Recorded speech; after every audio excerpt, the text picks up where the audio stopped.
Hello everyone. तो आज की इस वीडियो में हम क्लास 6 के भूगोल की किताब का पाठ 2 पढ़ेंगे। तो पाठ 2 है पृथ्वी और चंद्रमा, यानी कि इस पाठ में जो है हम किसके बारे में पढ़ेंगे, तो इस पाठ में हम पृथ्वी और चंद्रमा के बारे में पढ़ेंगे। तो शुरू करते हैं। तो बहुत ध्यान से पढ़ना है।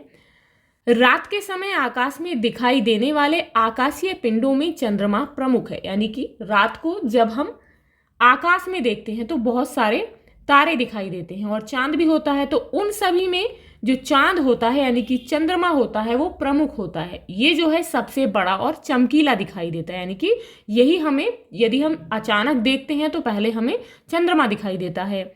हम देखते हैं कि चंद्रमा का आकार बदलता रहता है, यानी कि एक दिन छोटा होता है, फिर थोड़ा बढ़ता है, फिर उससे आगे बढ़ता है। इस तरीके से ये जो है बदलता रहता है और एक दिन पूरा हो जाता है। पूरा चंद्रमा होने पर इस पर दिखने वाली धब्बे जैसी आकृति हमेशा एक सी बनी रहती है। ऐसा क्यों होता है? तो सबसे पहले जो है यहाँ पर हम इस चित्र को समझेंगे। तो ये जो है सूर्य है। तो सूर्य की परिक्रमा कौन करता है? तो सूर्य की परिक्रमा पृथ्वी करती है, यानी कि पृथ्वी जो है अपनी धुरी पर, यानी कि स्वयं भी घूमती रहती है और सूर्य का चक्कर भी लगाती है। इसी तरीके से जैसे पृथ्वी सूर्य की परिक्रमा करती है, वैसे ही चंद्रमा जो है पृथ्वी का चक्कर लगाता है, यानी कि पृथ्वी की परिक्रमा करता है। अब यहाँ पर हम जानते हैं कि चंद्रमा हमारी पृथ्वी का एकमात्र प्राकृतिक उपग्रह है। जैसे कि सूर्य का उपग्रह पृथ्वी है, वैसे ही पृथ्वी का उपग्रह चंद्रमा है। जिस प्रकार पृथ्वी अपनी धुरी पर घूमते हुए सूर्य की परिक्रमा करती है, उसी प्रकार चंद्रमा भी अपनी धुरी पर घूमते हुए पृथ्वी की परिक्रमा करता है। इसके साथ साथ चंद्रमा सूर्य की भी परिक्रमा करता है, यानी कि चंद्रमा पृथ्वी की भी करता है। और जैसे जैसे पृथ्वी घूमती रहती है, क्योंकि चंद्रमा जो है पृथ्वी की परिक्रमा करता है, तो वो भी जो है सूर्य की परिक्रमा करता रहता है। रात के आकाश में सबसे तेज चमकने वाले चंद्रमा का अपना कोई प्रकाश नहीं होता। यह सूर्य के प्रकाश से प्रकाशित होता है। यह सूर्य के प्रकाश को परावर्तित करता है, जो हमारी पृथ्वी पर लगभग 1.25 सेकंड में पहुंचता है, यानी कि सूर्य का प्रकाश पृथ्वी पर आने में कितना समय लगाता है? 1.25 सेकंड का। इस प्रकाश को चांदनी यानी कि मून लाइट कहते हैं। तो यहाँ पर देख सकते हैं, ये जो चित्र में है ये किसका चित्र है? ये चंद्रमा का है, यानी कि अंतरिक्ष से लिया गया है। चंद्रमा पृथ्वी से लगभग 3,84,000 किलोमीटर की दूरी पर है, यानी कि इनके बीच में जो फासला है वो कितना है? 3,84,000 किलोमीटर। इसका व्यास पृथ्वी के व्यास का 1/4 है। कितना है? 1/4। पृथ्वी के अधिक निकट होने के कारण रात को आकाश में यह सबसे बड़ा और चमकीला दिखाई देता है। चंद्रमा पर गुरुत्वाकर्षण बल पृथ्वी की तुलना में 6वां भाग है, यानी कि जितना गुरुत्वाकर्षण बल पृथ्वी पर है, यदि हम उसकी तुलना करते हैं तो चंद्रमा पर उसका 6वां भाग है, यानी कि बहुत कम है। तो यहाँ पर हम इसे देख लेते हैं।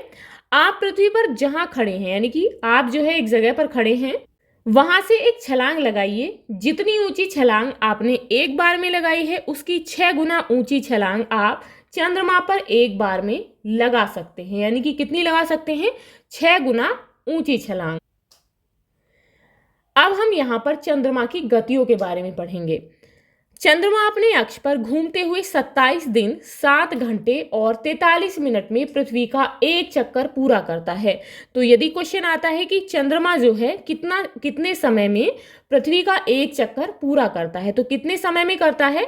27 दिन 7 घंटे और 43 मिनट में। किस तरीके से? वो जो है अपने अक्ष पर भी घूमता रहता है और पृथ्वी की परिक्रमा भी करता रहता है। परंतु इस अवधि में पृथ्वी भी सूर्य की परिक्रमा करते हुए अपनी कक्षा में आगे बढ़ जाती है। इसीलिए पृथ्वी पर किसी स्थान के ऊपर से पूरी पृथ्वी की परिक्रमा करके फिर उसी स्थान के ऊपर आने में चंद्रमा को 29 दिन 12 घंटे और 44 मिनट लगते हैं, यानी कि उसे एक चक्कर लगाने में पृथ्वी का समय लगता है 27 दिन 7 घंटे और 43 मिनट। लेकिन जिस जगह से उसने उसकी परिक्रमा करना शुरू किया है, तो उस स्थान तक वापस आने में उसे समय लगता है 29 दिन 12 घंटे और 44 मिनट। इतने ही समय में चंद्रमा अपने अक्ष पर एक चक्कर यानी कि परिभ्रमण पूरा करता है, यानी कि अपना परिभ्रमण जो कि वो अपने अक्ष पर घूमता रहता है, उसे वो इतने समय में पूरा करता है। इसी कारण हम सदैव चंद्रमा का एक ही भाग दिखाई देता है, केवल हम उसके एक ही भाग को देख पाते हैं। अब यहाँ पर हम समझेंगे। एक बड़ी बोतल लें जिस पर एक लेबल लगा हो, इस तरीके से, जैसे कि यहाँ पर बोतलें हैं तो आप जो है एक बोतल लेंगे, उस पर जैसे कि यहाँ पर एक लेबल लगा है इसी तरीके से लगा लेंगे। इस लेबल लगी बोतल को चंद्रमा मान लीजिए। अब एक गेंद को पृथ्वी मानकर बोतल को गेंद के चारों तरफ इस तरह घुमाएं कि इसका लेबल हमेशा गेंद की तरफ रहे, यानी कि यहाँ पर देख सकते हैं गेंद, तो इसे आप पृथ्वी मान लें। तो आप जो है बोतल को इस तरीके से इस गेंद के चारों तरफ घुमाएंगे कि इसका लेबल जो है वो गेंद की तरफ हो। अब आप देखेंगे कि बोतल का लेबल गेंद की तरफ रखने के लिए आपको बोतल को बराबर घुमाना पड़ेगा, यानी कि बराबर जो है आप बोतल को घुमाएंगे तभी ये लेबल जो है इस गेंद की तरफ होगा। तो बोतल का इस प्रकार एक बार घूमना चंद्रमा द्वारा पृथ्वी की परिक्रमा के समय एक बार में अपने अक्ष पर घूमने के समान ही है। तो आप जो है इसे अपने आप स्वयं जो है करके देखेंगे तो आपको जो है ये अच्छे से समझ आएगा। अब यहाँ पर नेक्स्ट है चंद्रमा की कलाएं, यानी कि फेजेस ऑफ मून। आपको प्रतिदिन चंद्रमा के अलग अलग आकार और रूप दिखाई देते हैं। यह एक हंसिया जैसी आकृति से शुरू होकर हर रात बड़ा होते होते थाली सा गोल हो जाता है, यानी कि आप इस तरीके से देखते हैं, यानी कि हंसिया की आकृति होती है। इसके बाद यह घटना शुरू करता है और घटते घटते बिल्कुल छिप जाता है। इसके बाद यह फिर बढ़ना शुरू करता है और यह क्रम चलता रहता है। जिस रात चंद्रमा थाली सा गोल दिखाई देता है उस रात को पूर्णिमा यानी कि फुल मून कहते हैं। जिस रात चंद्रमा बिल्कुल नहीं दिखाई देता है उस रात को अमावस्या यानी कि न्यू मून कहते हैं। तो यहाँ पर देखेंगे ये चित्र में जो है सूर्य की किरणें, तो यहाँ पर जो है ये बीच में पृथ्वी है। पूर्णिमा को चंद्रमा कैसा होता है, फुल मून यानी कि पूरा दिखाई देता है। अब बढ़ते बढ़ते जो है ये अमावस्या को बिल्कुल यानी कि बिल्कुल दिखाई नहीं देता है, फिर से ये धीरे धीरे बढ़ता है और पूर्णिमा को पूरा हो जाता है। तो ये जो है चंद्रमा की कलाएं हैं कि किस तरीके से चंद्रमा बढ़ता और घटता है। एक महीने में एक बार पूर्णिमा और एक बार अमावस्या होती है। चंद्रमा के आकार में प्रतिदिन आने वाले इस बदलाव को हम चंद्रमा की कलाएं कहते हैं। तो हमने जो है इसे चित्र के माध्यम से समझा है कि किस तरीके से चंद्रमा बढ़ता है और किस तरीके से चंद्रमा घटता है। अमावस्या से पूर्णिमा तक बढ़ते चंद्रमा के पखवाड़े को शुक्ल पक्ष कहते हैं। पूर्णिमा से अमावस्या तक घटते चंद्रमा के पखवाड़े को कृष्ण पक्ष कहते हैं। पृथ्वी के घूमने के कारण एक पूर्णिमा से दूसरी पूर्णिमा तक अपनी कलाओं को पूरा करने में चंद्रमा को 29 दिन 12 घंटे 44 मिनट लगते हैं। यानी कि जिस स्थान से वो शुरू हुआ है उस स्थान तक वापस आने में उसे 29 दिन 12 घंटे 44 मिनट का समय लगता है। इस अवधि को चंद्रमास कहते हैं। अब यहाँ पर देखेंगे विशाल अंतरिक्ष एवं विभिन्न खगोलीय पिंड जैसे कि चंद्रमा, सूर्य आदि हमेशा से हमारे मन में जिज्ञासा उत्पन्न करते रहे हैं। आधुनिक विज्ञान और तकनीकी के विकास ने मानव को अंतरिक्ष में झांकने और वहां की यात्रा करने में समर्थ बनाया। शक्तिशाली दूरदर्शी यानी कि टेलीस्कोप और अंतरिक्ष यान जिसे हम रॉकेट कहते हैं के आविष्कार ने मनुष्य को इस योग्य बनाया कि वह बाह्य अंतरिक्ष के बारे में जानकारी प्राप्त कर सके। पूर्व सोवियत संघ यानी कि वर्तमान रूस के यूरी गागरिन प्रथम व्यक्ति थे जिन्होंने अंतरिक्ष में यात्रा की। 12 अप्रैल 1961 को वोस्तोक 1 नामक अंतरिक्ष यान से इन्होंने पृथ्वी की परिक्रमा की। तो किसने की? जो पहली बार अंतरिक्ष में गए तो यूरी गागरिन ने की। रॉकेट की सहायता से मनुष्य चंद्रमा पर भी पहुंच चुका है। 20 जुलाई 1969 को संयुक्त राज्य अमेरिका का अपोलो 11 नामक अंतरिक्ष यान चंद्रमा पर पहुंचा। इस यान से जाने वाले नील आर्मस्ट्रॉन्ग पहले व्यक्ति थे जिन्होंने चंद्रमा पर कदम रखा। तो चंद्रमा पर जाने वाले प्रथम व्यक्ति कौन थे? तो नील आर्मस्ट्रॉन्ग। तो सभी से याद रखेंगे। उनके अन्य सहयात्री एडविन एल्ड्रिन एवं माइकल कॉलिंस थे। तो आपको जो है उनके सहयात्री का नाम भी पूछा जा सकता है। तो कौन थे? एडविन एल्ड्रिन एवं माइकल कॉलिंस। अब तक की गई खोजों के अनुसार चंद्रमा पर वायुमंडल न होने के कारण वहां जीवन संभव नहीं है। भारतीय वायुसेना के पूर्व पायलट राकेश शर्मा अंतरिक्ष में यात्रा करने वाले प्रथम भारतीय थे। तो प्रथम भारतीय कौन थे? राकेश शर्मा और प्रथम व्यक्ति कौन था? तो प्रथम व्यक्ति था यूरी गागरिन। इन्होंने 2 अप्रैल 1984 को सोवियत संघ के अंतरिक्ष यान सोयूज T11 से अंतरिक्ष की यात्रा की। तो यहां पर आप देख सकते हैं नील आर्मस्ट्रॉन्ग, ये है नील आर्मस्ट्रॉन्ग और यहां पर ये है राकेश शर्मा। सूर्य ग्रहण एवं चंद्र ग्रहण, कभी कभी आपने अपने परिवार में सुना होगा कि ग्रहण पड़ रहा है, कभी चंद्र ग्रहण तो कभी सूर्य ग्रहण। ग्रहण क्या है तो हम जो है इसे समझेंगे, ये कैसा होता है। प्राचीन काल में मान्यता थी कि सूर्य ग्रहण और चंद्र ग्रहण के लिए राहु एवं केतु नामक 2 राक्षस उत्तरदायी हैं। सूर्य ग्रहण के समय राहु सूर्य को तथा चंद्र ग्रहण के समय केतु चंद्रमा को निगल लेता है, परंतु यह बात सही नहीं है। भारत के महान खगोल शास्त्री आर्यभट्ट ने लगभग 1600 वर्ष पहले इस मान्यता का खंडन किया। उन्होंने ग्रहण की वैज्ञानिक व्याख्या करते हुए बताया कि सूर्य ग्रहण पृथ्वी पर चंद्रमा की छाया पड़ने के कारण होता है। तो सूर्य ग्रहण क्यों होता है? पृथ्वी पर चंद्रमा की छाया पड़ने के कारण, जबकि चंद्र ग्रहण चंद्रमा पर पृथ्वी की छाया पड़ने के कारण होता है। अब यहाँ पर पहले हम समझेंगे छाया बनना। जिन वस्तुओं के आर पार प्रकाश न जा सके उन्हें अपारदर्शी वस्तु कहते हैं, और जिनके आर पार प्रकाश जा सकता है उन्हें पारदर्शी वस्तु कहते हैं। तो हमने अपनी दूसरे की और अन्य वस्तुओं की परछाई यानी कि छाया बनते हुए देखा है। क्या आपने कभी सोचा है कि छाया कैसे बनती है? तो आइए हम इसके बारे में जानते हैं। जब हम सूर्य के प्रकाश में खड़े होते हैं तो विपरीत दिशा में यानी कि उसके दूसरी तरफ पृथ्वी पर धुंधली काली सी हमारी छाया बनती है। छाया हमारी आकृति के जैसी बनती है, हमारी गति के अनुसार उसका स्थान बदलता रहता है। सुबह, दोपहर और शाम को सूर्य की स्थिति के अनुसार छाया छोटी बड़ी होती रहती है। छाया सदैव अपारदर्शी वस्तु की बनती है।